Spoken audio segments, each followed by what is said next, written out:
नमस्कार, मी सुगरण किचनमध्ये तुम्हा सर्वांचे स्वागत करते। आज आपण जास्त मसाल्याचा वापर न करता भरलेली शिमला मिरची कसे करतात ते पाहणार आहोत।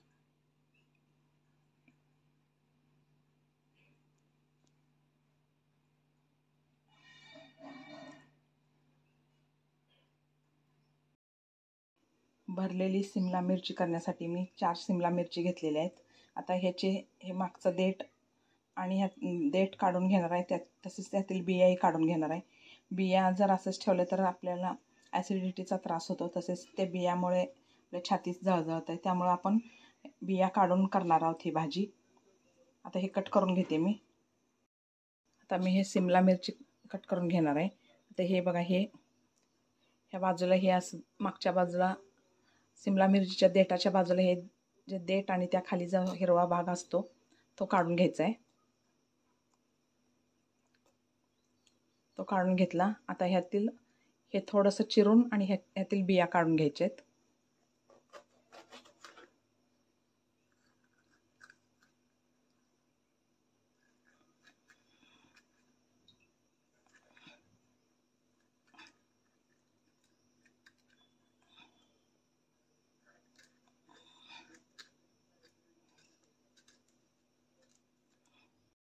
आता मी हे शिमला मिरची कट करून घेणार आहे। आता हे बघा, ह्या बाजूला हे असं मागच्या बाजूला शिमला मिरचीच्या देठाच्या बाजूला हे जे देठ आणि त्या खाली जो हिरवा भाग असतो तो काढून घ्यायचा आहे।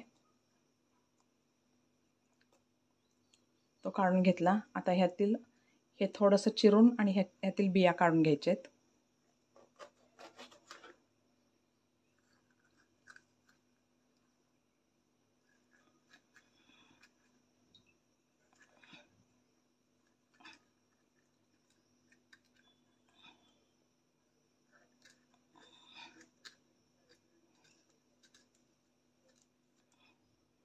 काय यातील बिया मी काढून घेतले आहेत सर्व। हे बघा, ही अशी मिरची ही चिरून घ्यायची, आतील सर्व बिया काढून घेतलेल्या आहेत। फक्त हे मिरचीचा भाग असं एवढाच ठेवलेला आहे आपण, बाकीच्या मिरच्या मी अशाच चिरून घेते। शिमला मिरचीमध्ये आपण मसाला भरण्यासाठी त्यामध्ये आपण वाटण भरलेली शिमला मिरची करणार आहे आपण। त्यामध्ये भरण्यासाठी आपण बारीक चिरलेला टोमॅटो घेतलेला आहे, मी कांदा घेतलेला आहे, 2 चमचे तीळ घेतलेला आहे, शेंगदाणे आणि सुकं खोबरं घेतलेलं आहे। आता हे सर्व साहित्य मी भाजून घेते। आधी तीळ, शेंगदाणे आणि खोबरं भाजून घेते। त्यासाठी मी गॅसवर पॅन गरम करायला ठेवलेला आहे। 2 चमचे तीळ, शेंगदाणे आणि सुकं खोबरं हे सर्व भाजून घेते मी। त्यानंतर आपण टोमॅटो आणि कांदा भाजून घ्यायचा आहे।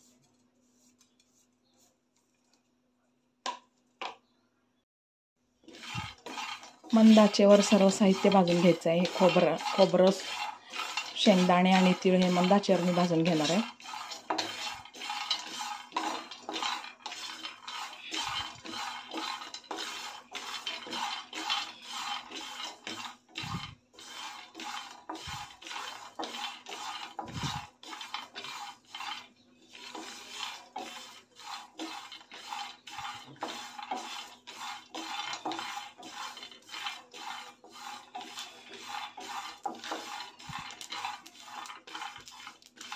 हे सर्व साहित्य चांगलं भाजलेलं आहे, मी एका डिशमध्ये काढून घेते। त्यानंतर यामध्ये थोडंसं तेल घालते, अगदी थोडंसंच तेल घालायचं आहे। त्यानंतर कांदा आणि टोमॅटो ह्यामध्ये आपण भाजून घेऊया।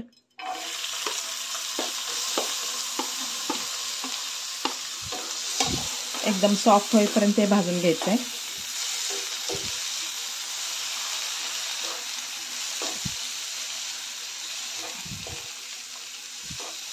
यामध्ये मी थोडंसं मीठ टाकते, म्हणजे लवकर भाजले जातील आणि लवकर असं सॉफ्ट होतात। थोडंसं मीठ टाकणार आहे।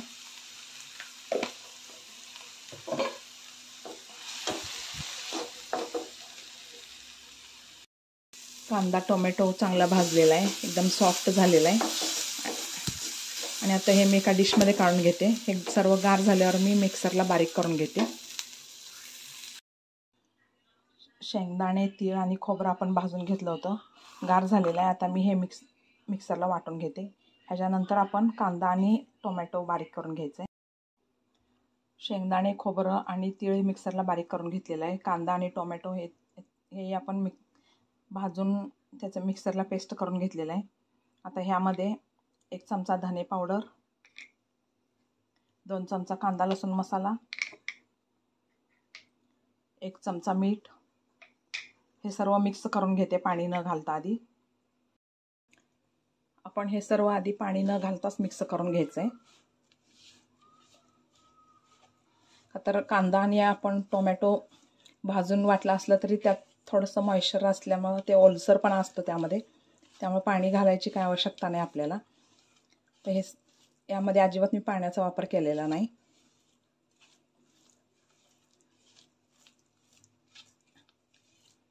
हे एकदम मस्त असं वाटण तयार झालेलं आहे. आता हे आपण सिमला मिरची कट करून ठेवलेले आहे त्यामध्ये हे भरून घेते मी.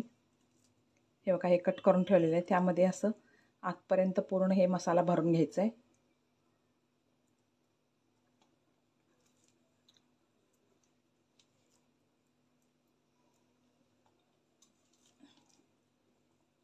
सर्व सिमला मिरचीमध्ये मी भरून घेते. हे भरलेली सिमला मिरची करण्यासाठी मी गॅसवर पॅन गरम करायला ठेवलेला आहे. त्यामध्ये तेल घालते.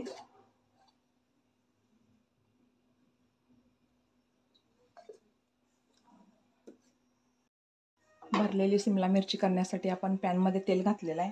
तेल गरम झालेलं आहे. आता त्यामध्ये मी अर्धा चमचा मोहरी घालते.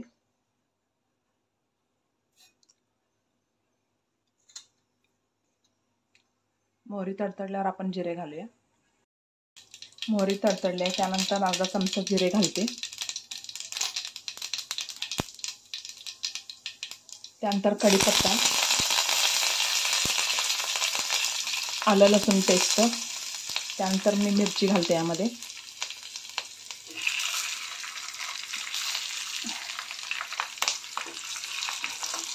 आणि ही जी पेस्ट आहे हे पण यामध्ये घालते आणि थोडंसं पाणी घालते म्हणजे आपल्या सिमला मिरची चांगली शिजतील.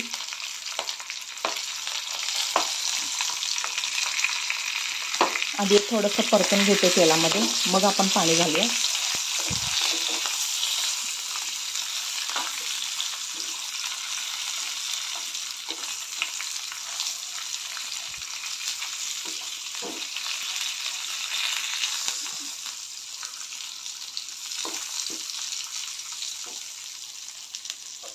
आता यामध्ये पाणी घालते. मिक्सरच्या भांड्यात जे आपण वाटण करून घेतलं होतं त्यामध्येच मिक्सरच्या भांड्यात पाणी घालून मी यामध्ये घालते.